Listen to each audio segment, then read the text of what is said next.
Hello again, Michael Ware with the Iowa Firearms Coalition. I've got Pete Brownell with the Iowa Firearms Coalition, both board members here tonight. Wanted to talk with you a little bit about electioneering. In case you hadn't seen any of the ads, it's election time in 2020. So if you're the one person here in about 2 weeks, if you're the one person left in Iowa that hasn't heard about the election yet, now you have. Yeah. So with that, I wanted to ask you, Pete, if you had any requests, any advice or any words of encouragement for Iowans. Yeah, I think this crowd is probably pretty plugged in on Second Amendment being the issue we're going to talk about, or at least we when we go to the voting poll, we seriously think about those individuals that will be supporting the individual right. I also want people to think about, and people, when they vote for a person, they don't necessarily think of the larger party when they do that. But let me give you some math here. Here's the political math. The party with the most people sets the agenda. If you've got a great person who's a good Second Amendment person and they belong to a party that's not a Second Amendment party, your rights are at risk. Even though they may be as an individual, the party will set the tone and set the agenda. And we just talked previously about the Freedom Amendment. You may have some great people there that are good local on a lot of good issues. But if Second Amendment's your issue, or pick any issue, if the party that they belong to does not fit your ideology, you're voting for the caucus to run over your individual right. Yeah. And then what's really important in this, we look at the federal level, Joni Ernst is surprisingly neck and neck with her opponent. If we lose the Senate, and Iowa's one of the toss-up states on this, if we lose the Senate, and it's in the margin of error where Joni could win or not, if we lose the Senate, it has cascading impacts, not just here in Iowa, but across the nation. If you're traveling out west to hunt and there's the new Senate agenda, and it would be the Democratic agenda in this case, you'll have some problems. You'll start to see some encroachment. That's because it's on their, it is their one of their major planks, one of their major objectives is to define what sensible means and move to the middle, which means move to the left is what that means. Yeah. So Joni's in the margin of error. Statewide, votes count. And we're talking handfuls. We're not talking bushel baskets full. We're talking handfuls. That's right. 7, 8 votes will swing your individual right to own a firearm. I know it. So if you say, I'm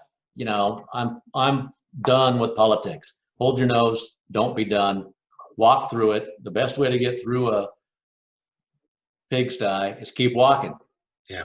Stand still, you're going to be, and you don't vote, you get what you deserve, which is the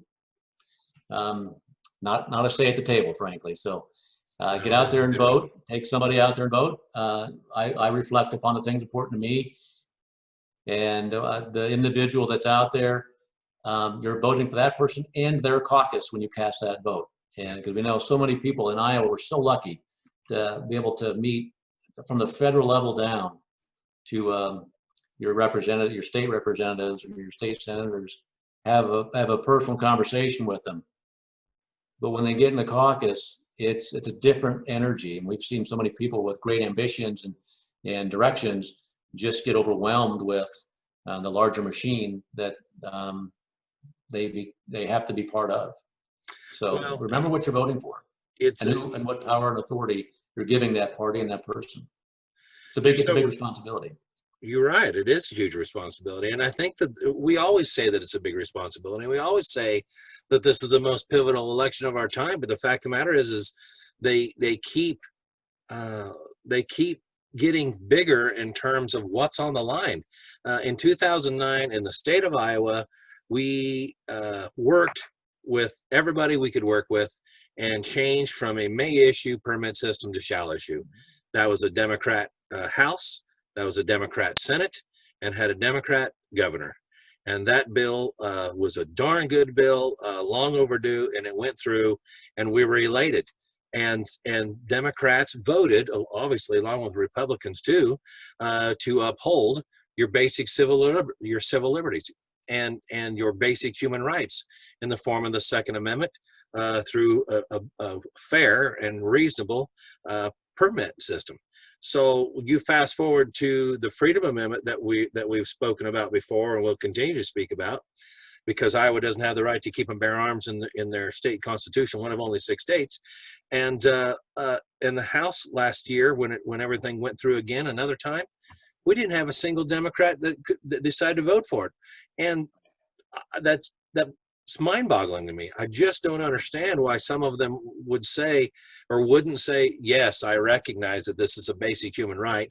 And oh, by the way, my constituents want and deserve this, so I'm going to vote for it. And so that it was locked up. And I don't know if there's a handful of people that are pulling the strings for all of them or what. But at this point, I can only speculate. What I know is nobody came along for the ride. We weren't even able to endorse a single Democrat this year because nobody would support the Second Amendment. That's how far this thing's gotten out of line.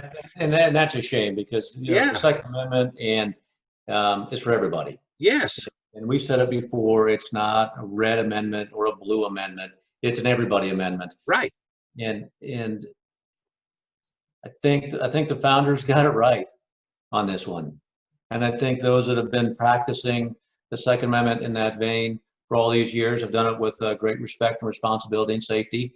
And it just feels like that hasn't been recognized, that there is something that is just inherently against the individual right to own firearms right now. And that's I just shake my head and I go, why is that? Yeah. As a party, and there's great individuals in there. I hate to make this a blue and a red thing, because it really, really shouldn't be. This is an everybody thing. And we're fighting for those individuals. Again, I mean, we talked about it before. Just coming in to understanding what the Second Amendment really means to them and their individual rights. And it's going to be an awakening, I believe, that this is an everybody right. Yeah.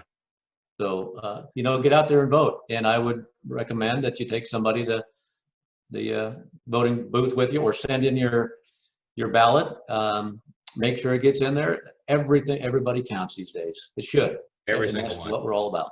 Oh, I can't remember which year it was, but I want to say back in maybe 2010. Don't quote me on that. I don't remember for sure, but it was somewhere in that time period in the Iowa House and Senate. I want to say there was like 6 or 8 races total that were decided by fewer than 90 votes. 6 races, 90 votes are changed those 6 races, not per, but total. So we're literally saying that somebody watching this video right now might be able to go and take a couple people with them, or motivate a few people to go along, talk about the things that we just spoke about, Pete, and change the fundamental nature of an election. Yeah. That's humbling. And oh, by the way, it's a responsibility. So we're asking you to get out there and pay attention to what you hold dear. Simple as that. Fair enough. Thank you, everybody, again. Pete, thank you for your help as always. I appreciate serving on the board with you, and we look forward to doing more of these. Everybody get out there and vote well. Take care, everybody.